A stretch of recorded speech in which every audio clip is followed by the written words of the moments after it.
What would happen if there was a full-scale nuclear war between Russia and the United States? Based on non-classified data, the aftermath might go something like this. When one side launches nuclear missiles, the other side detects them and fires back before impact. U.S. submarine-launched ballistic missiles from west of Norway start striking Russia after about 10 minutes, and Russian ones from north of Canada start hitting the U.S. a few minutes later.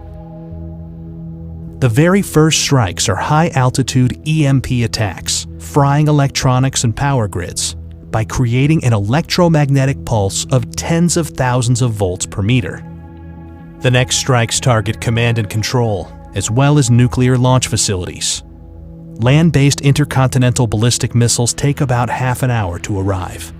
Major cities are targeted, both because they contain military facilities and to stymie the enemy's post-war recovery.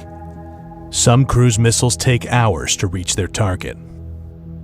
Each impact creates a fireball about as hot as the core of the sun, followed by a radioactive mushroom cloud. These intense explosions vaporize people nearby and cause fires and blindness further away.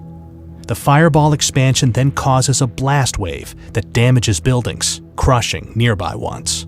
The United Kingdom and France have nuclear capabilities and are obliged by NATO's Article 5 to defend the US. So Russia hits them too. Firestorms engulf many cities, where storm-level winds fan the flames, igniting anything that can burn, melting glass and some metals, and turning asphalt into flammable hot liquid. But the explosions, the electromagnetic pulse, and the radioactivity aren't the worst part. Nuclear winter is, caused by the black carbon smoke from the nuclear firestorms. The Hiroshima atomic bomb caused such a firestorm, but today's hydrogen bombs are much more powerful. A large city like Moscow, with almost 50 times more people, can create much more smoke. And a firestorm sends plumes of black smoke up into the stratosphere, far above any rain clouds that would otherwise wash out the smoke. This black smoke gets heated by sunlight, lofting it like a hot air balloon for up to a decade. High-altitude jet streams are so fast that it takes only a few days for the smoke to spread across much of the northern hemisphere.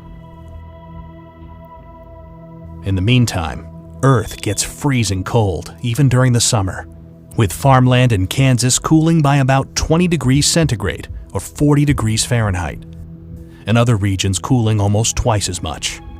A recent scientific paper estimates that over 5 billion people could starve to death, including around 99% of those in the United States, Europe, Russia, and China.